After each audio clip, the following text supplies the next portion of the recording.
Hi friends, welcome to Prabhas Cooking Channel. இன்னைக்கு நம்ம சேனல்ல என்ன ரெசிபி பார்க்க போறோம்னு பாத்தீங்கன்னா சேப்பங்கிழங்கு வறுவல் தான் பார்க்க போறோம். அது எப்படி செய்யறதுன்றது பார்க்கலாம். வாங்க வீடியோக்குள்ள போகலாம்.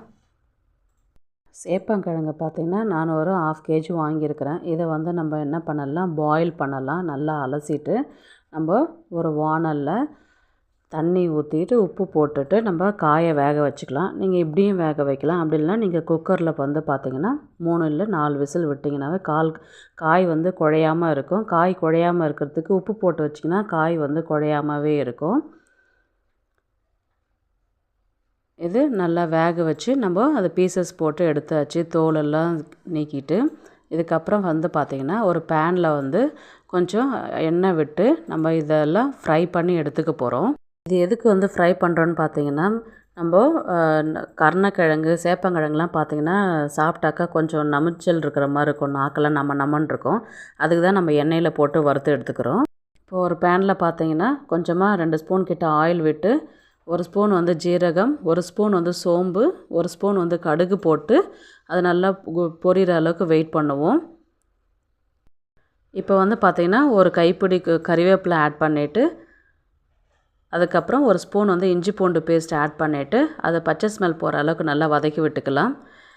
இப்போது நம்ம வறுத்து எடுத்து வச்சுருக்கிற சேப்பங்கிழங்கை ஆட் பண்ணிவிட்டு அது நல்லா அந்த இஞ்சி பூண்டு பேஸ்ட்டோடு நல்லா அதை கலந்து விட்டுட்டு அதுக்கப்புறம் 1 ஸ்பூன் மஞ்சள்தூள் ஆட் பண்ணிக்கலாம். 1 ஸ்பூன் பார்த்திங்கன்னா குழம்பு மிளகாத்தூள் ஆட் பண்ணிக்கலாம். இப்போது 1 ஸ்பூன் அரிசி மாவு தான் ஆட் பண்ணியிருக்கிறேன். அதுக்கப்புறம் ஒரு 1/4 டீஸ்பூன் கார்ன்ஃப்ளவர் ஆட் பண்ணியிருக்கிறேன்.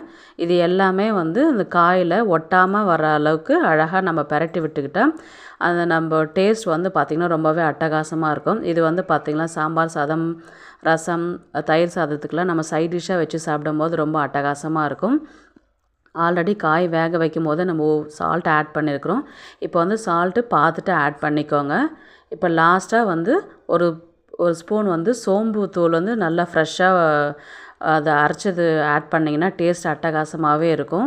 இது வீட்டில் ஒன்ஸ் ட்ரை பண்ணி பாருங்கள். டேஸ்ட்டு ரொம்பவே சூப்பராகவே இருக்கும்.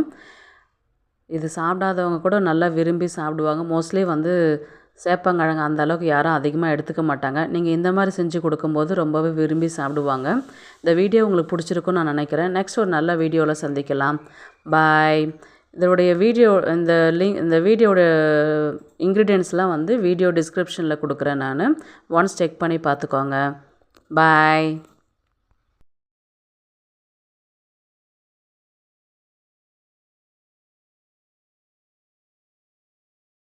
நெக்ஸ்ட் ஒரு நல்ல வீடியோவில் சந்திக்கலாம். பாய்.